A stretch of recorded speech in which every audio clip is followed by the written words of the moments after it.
I think it's time we had a frank discussion. Disregard your politics and social issues, which are the biggest talking points of the day. No, we're not here for those tonight.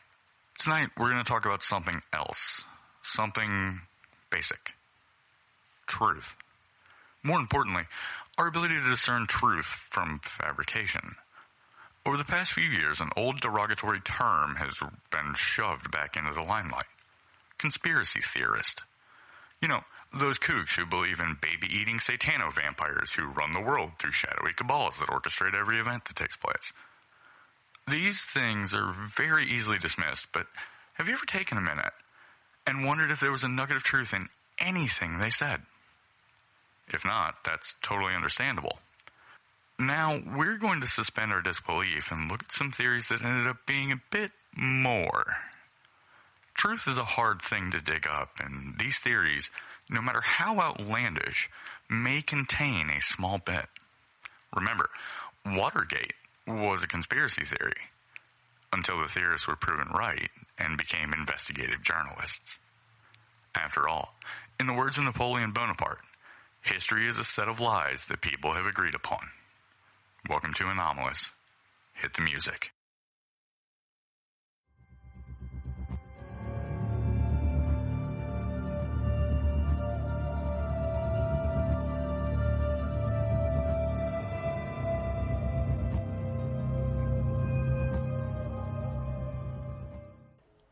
Welcome back to Anomalous, everybody. Once again, I'm Eric. I'm Matt. And the intro to this episode should give you all you need to know about what we're talking about tonight. I'm going to reiterate again. The term conspiracy theorist has become such a dirty, dirty phrase, and it's used to demean people who literally just question a narrative. Now, let me be very clear. Some things deserve to be laughed at. Some of these theories absolutely deserve all the ridicule they get. That is not even a question. But, like I said, you've got to keep a bit of an open mind here regardless of what you actually believe. Because you never know what could be right. Or even have a hint of truth that could lead you to something that you may not want to deal with. So, in the spirit of that, we are looking at some theories that kind of turned out to be a little bit more than theories. And to start us off, we're going to go back in time. We're going to travel to 1933. In 1933, America almost fell to fascist rule. And I mean actual fascists. Not what people get called on the internet today. I mean real fascists. One man, very possibly single-handedly saved this country from that. His name was Major General Smedley D. Butler. He put this story out and was instantly just brushed off. Today, he would have been called a conspiracy theorist. But, as it turns out, the story gets a bit more interesting because in 1934, in November, he testified before Congress in front of the McCormick-Dixon Committee and related multiple attempts by interested parties and individuals to recruit him to gather a following of soldiers and veterans for the ultimate goal of Butler being appointed to a magically made-up cabinet position, the Secretary of General Affairs. Yeah, that's, Yeah, never heard of that one, have you? No, I haven't. To be honest with you, I'm not even sure that's a real thing if they just made this bullshit up. And the way this was going to work is they were going to force the hand of then-President FDR. Through propaganda of FDR's failing health and the resignations of certain positions of power, namely the Vice President, Speaker of the House, everyone in the line of succession to the presidency. The Secretary of General Affairs would then ascend to the post, thus being a complete plant and a puppet. The puppet masters of this plan had seen developments going on in certain parts of Europe and had decided that a little bit of fascism wouldn't hurt America in the long run. These puppet masters were said to include a contingent of politicians and banking moguls. Big, well-to-do, high-finance people. Butler refused them.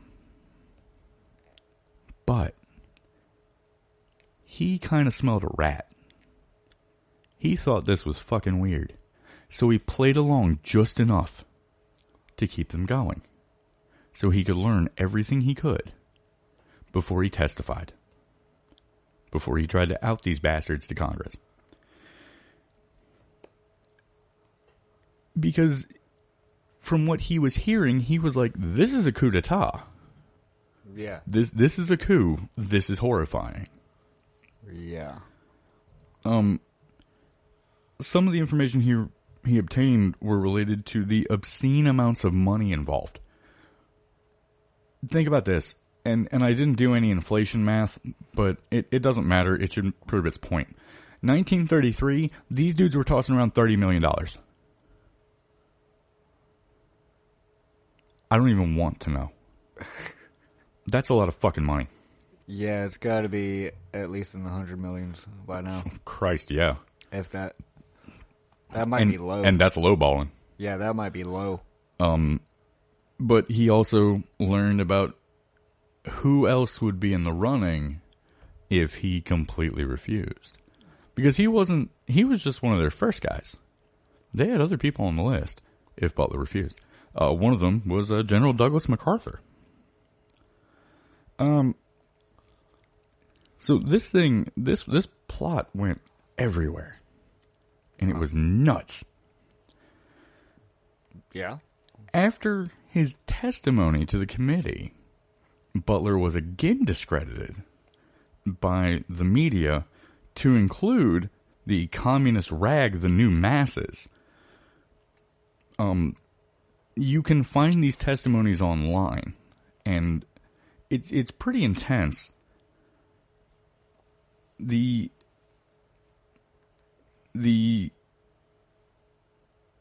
one funny thing that I noticed was in the list of people that Butler named as some of the people who were trying to ply him in this plot,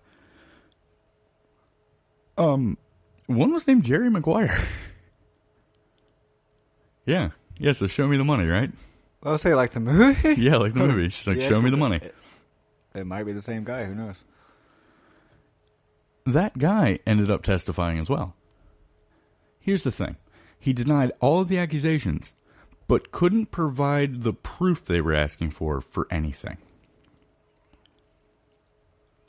He didn't have any receipts. He didn't have any real evidence. And no one was prosecuted. Sucks to be him. No, he wasn't prosecuted. None of them were. Oh, okay. Nobody that Butler named was prosecuted. Huh.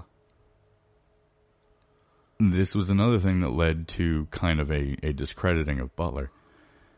And it's odd because assuming that Butler was telling the complete truth, which this guy would seemingly have no reason to lie, he is on record stating that, like, anything that goes against the Constitution, he's not for.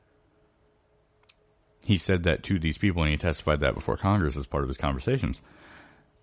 This guy doesn't seem like he has much of a reason to lie about this. So, if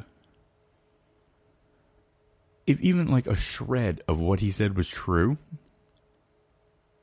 he, prior to World War II, saved this country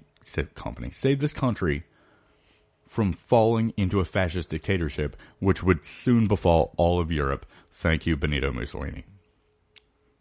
Yeah. You piece of shit. I mean, now our country is basically a company.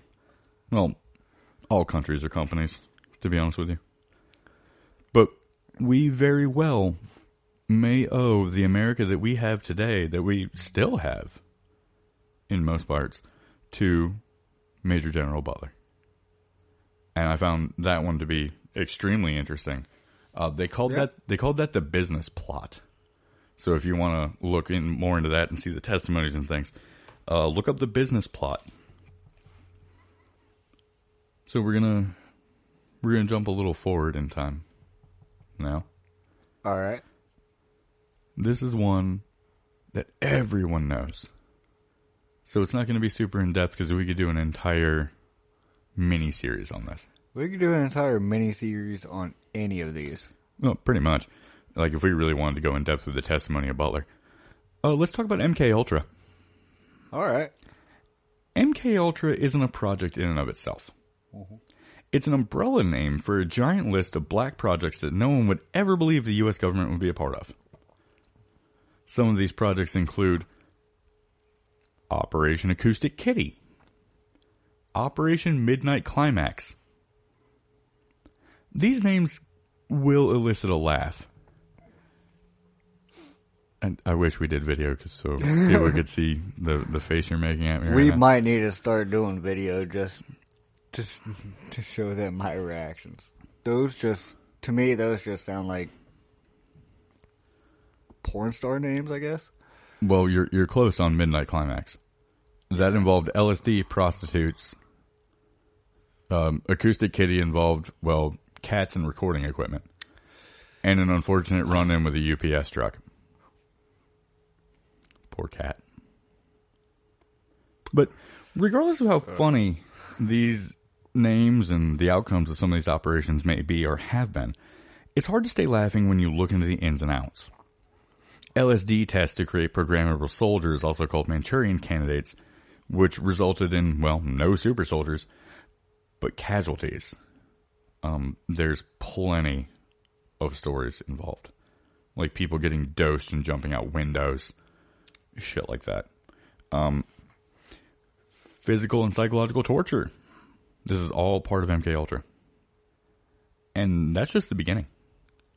It goes so fucking crazy. And all these little projects were under MK Ultra. Issue is, Ultra wasn't the first. There were two prior projects. MK Naomi and MK Delta. Which, I think if we do it, we're going to start with MK Naomi. And work our way through. But there's a fucking treasure trove when it comes to MK Ultra and the stupid shit they did. I mean, it's terrible shit, but in general, it's really fucking dumb. Especially when you look at like the LSD tests and all the goofy shit they got up to. Midnight Climax especially. Just dosing people on LSD, giving prostitutes get out of jail free cards. Yeah, it got weird. Man, that's the life. No, and the creepy sons of bitches who were sitting there watching the whole thing through two-way mirrors. Yeah, that's not the life. Yeah.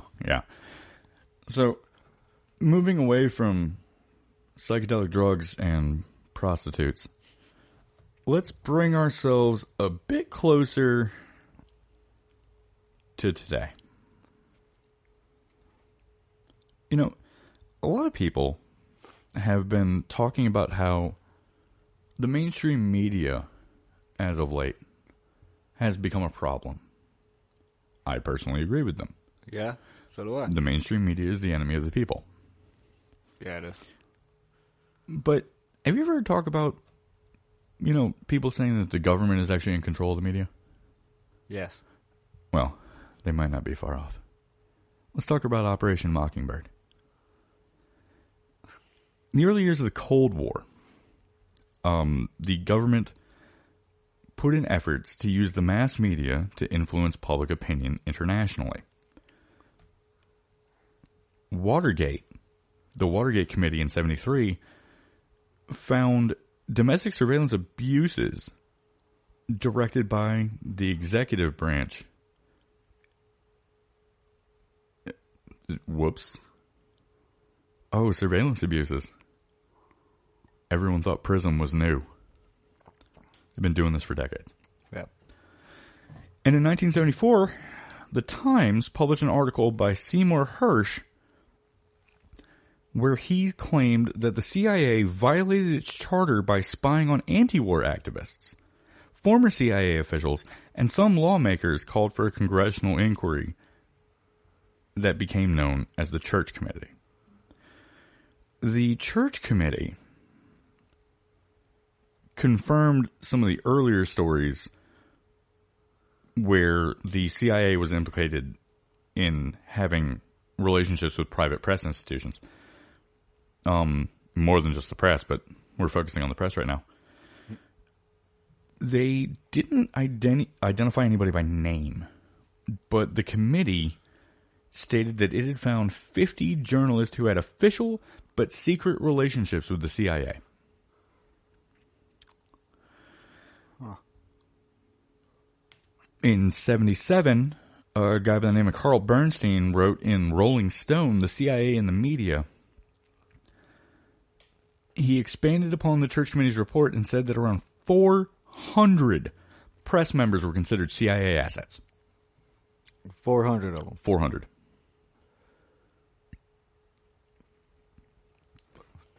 All right. So, as this goes on, we get into this gray area where a lot of very specific details that you would like to have are not there. Of course not. To include the name itself. Of course it is.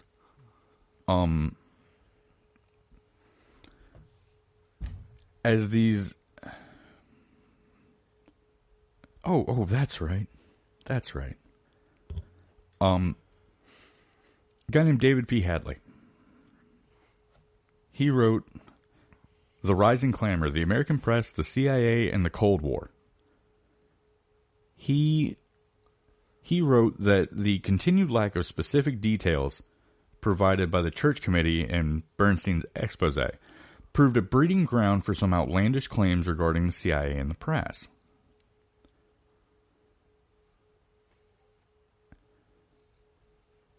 As an example, he offered unsourced claims by reporter Deborah Davis. Deborah Davis wrote a biography of Katharine Graham, the owner of the Washington Post, in 1979. Okay. In that biography, she asserted that the CIA ran an Operation Mockingbird during that time. She coined the name.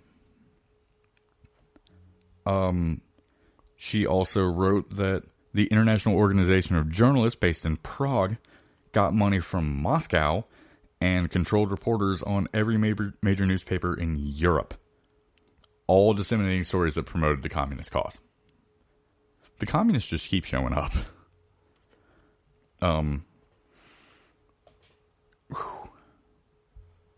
And she also asserted that a guy named Frank Wisner, who is the director of Office of Policy Coordination, an operations unit created in 1948 by the United States National Security Council, created Mockingbird in a response to the International Organization of Journalists. Since they were controlling the narrative over there, we had to do it over here, apparently. Of course we did. Yeah.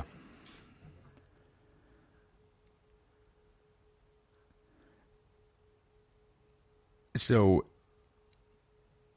she says, by the early 1950s, Wisner owned respected members of the New York Times, Newsweek, CBS, and other communications vehicles. So, this is just fucking wild. Yeah. Is there any proof to any of it?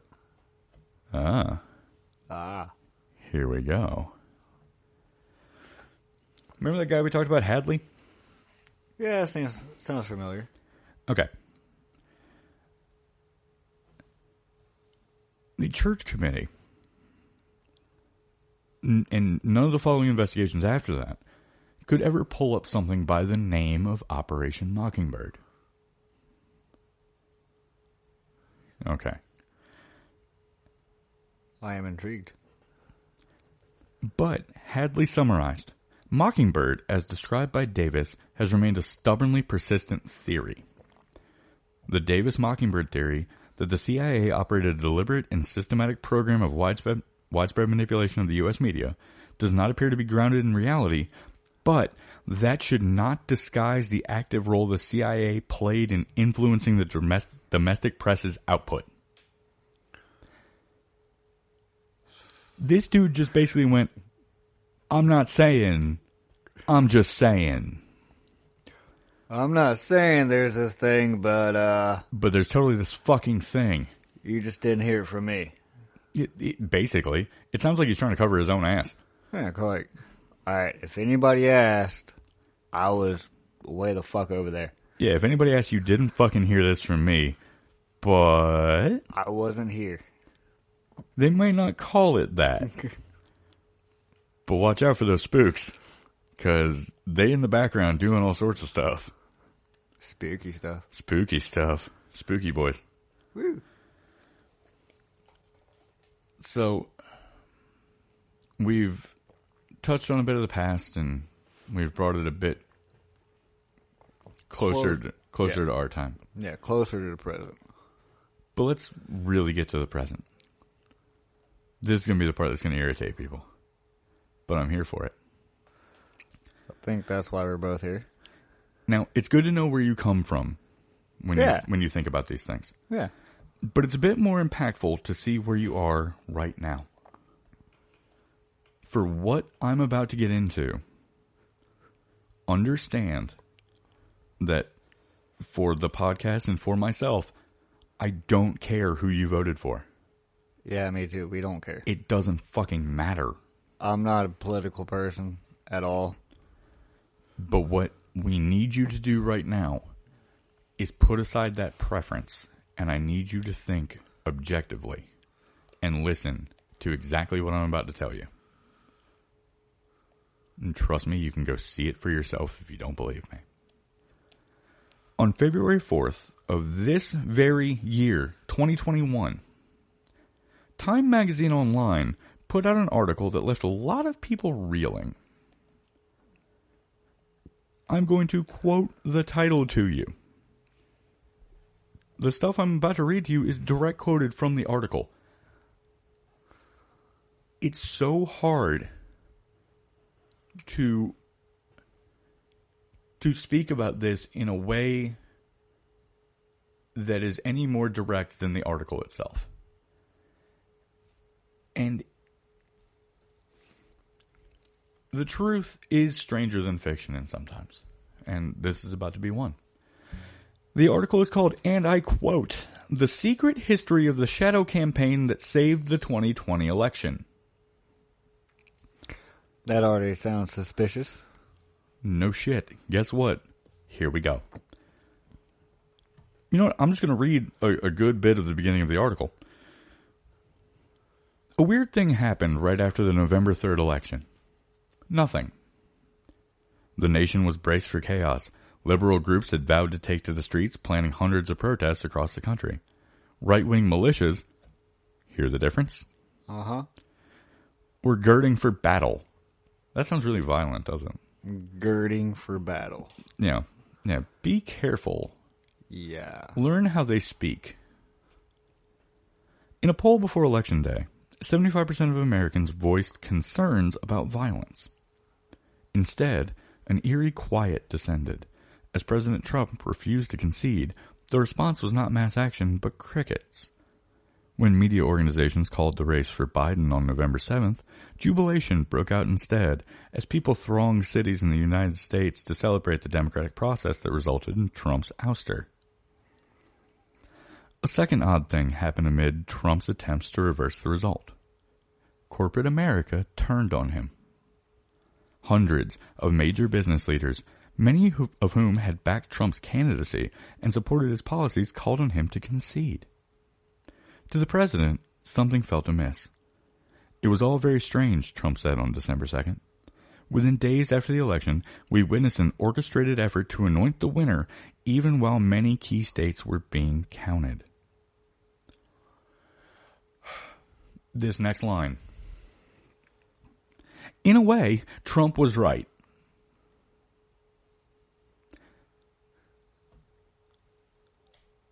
I'm going to start this next paragraph.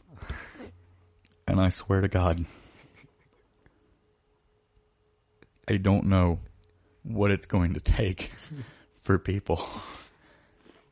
It doesn't matter who you vote for. It doesn't matter. None of this fucking matters. Just know that we don't care what your political preference is. We don't care what any of your preference is. It's not even a fucking point. The fucking point is these fucking scumbags are doing it right in front of your face and think you're too stupid to notice. Guess what? You want to hear the next line? That proves they think you're stupid? You want to hear it? You're going to read it anyway. There was a conspiracy unfolding behind the scenes, one that both curtailed the protests and coordinated the resistance from CEOs. Are you fucking kidding me? Wow. You're just going to come right out and say that? Oh, okay. You're just going to kind of... Hey guys, we did this. You're just going to toss that in front of everybody. Okay. Fuck. Both surprises were the result of an informal alliance between left-wing activists and business titans. The pact was formalized in a terse, little-noticed joint statement of the U.S. Chamber of Commerce and the AFL-CIO published on Election Day. Both sides would come to see it as a sort of implicit bargain, inspired by the summer's massive, sometimes destructive, racial justice protests, in which the forces of labor came together with the forces of capital to keep the peace and oppose Trump's assault on democracy. Listen for evocative language. I'm listening. Here's the thing. Learn to spot propaganda when you see it. We're not done. The handshake between business and labor was just one component of a vast cross-partisan campaign to protect the election. An extraordinary shadow effort dedicated not to winning the vote, but ensuring it would be free and fair, credible and uncorrupted. That strike you as odd? A little bit? A lot of it. For more than a year, a loosely organized coalition of operatives scrambled to shore up America's institution as they came under simultaneous attack from a remorseless pandemic and an autocratically inclined president. I don't think these people know what words mean. I don't think it means what you think it means. Though much of this activity took place on the left, it was separate from the Biden campaign and crossed ideological lines, with crucial contributions by nonpartisan and conservative actors. The scenario the shadow campaigners were desperate to stop was not a Trump victory. It was an election so calamitous that no result could be discerned at all, a failure of the central act of democratic self-governance that has been a hallmark of America since its founding.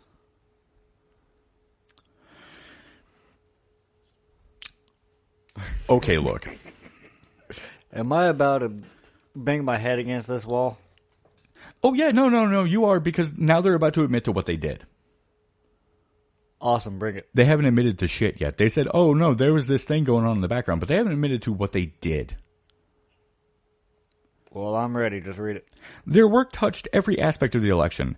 They got states to change voting systems and laws and help secure hundreds of millions in public and private funding. These states changed their laws without the legislative power. They did it under executive order. Isn't that illegal? Yes. They fended off voter suppression lawsuits, recruited armies of poll workers, and got millions of people to vote by mail for the first time. They successfully pressured social media companies to take a harder line against disinformation. And yet all the mail-in votes were lost. Well, no, not all of them. Most of them. No. There were an assload that just showed up out of nowhere. Now, we're in a digital culture, Matt. And very digital. Everyone's favorite thing on Facebook now is the fact checker. Oh, right? Yeah. Now people will just meme the fact checker because it's funny. And it's a meme. But understand that sentence I just read to you. They successfully pressured social media companies to take a harder line against disinformation and use data-driven strategies to fight viral smears. So that leads me to ask one question. And I'll ask it to you, Matt. And I'll ask it to everyone listening. Oh, God. So they go to make sure these companies take a harder line against disinformation. But the question is, are they controlling what is and is not disinformation? Who's in charge of that? Who gets to determine what that is?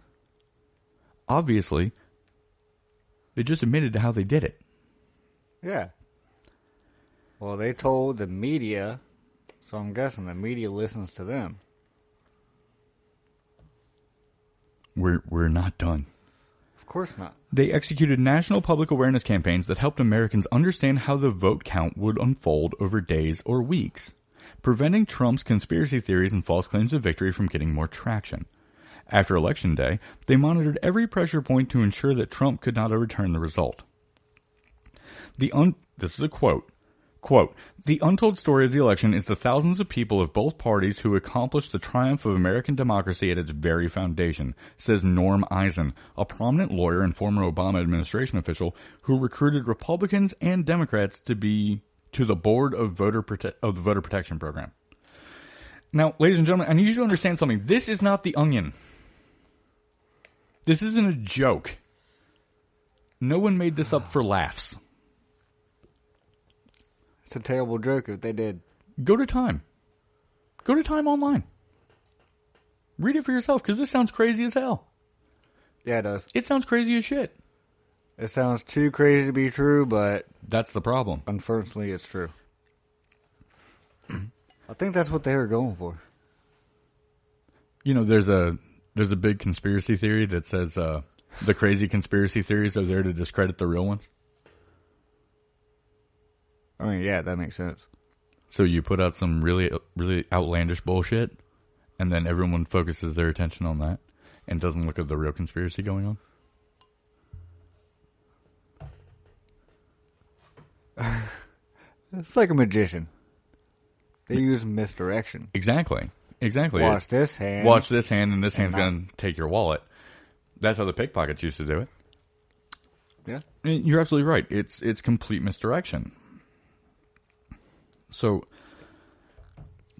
hey, we're going to put this fake shit out here just so you don't pay attention to what we're doing over here. oh God, let's. No, that's going to get us in trouble if we start talking about that.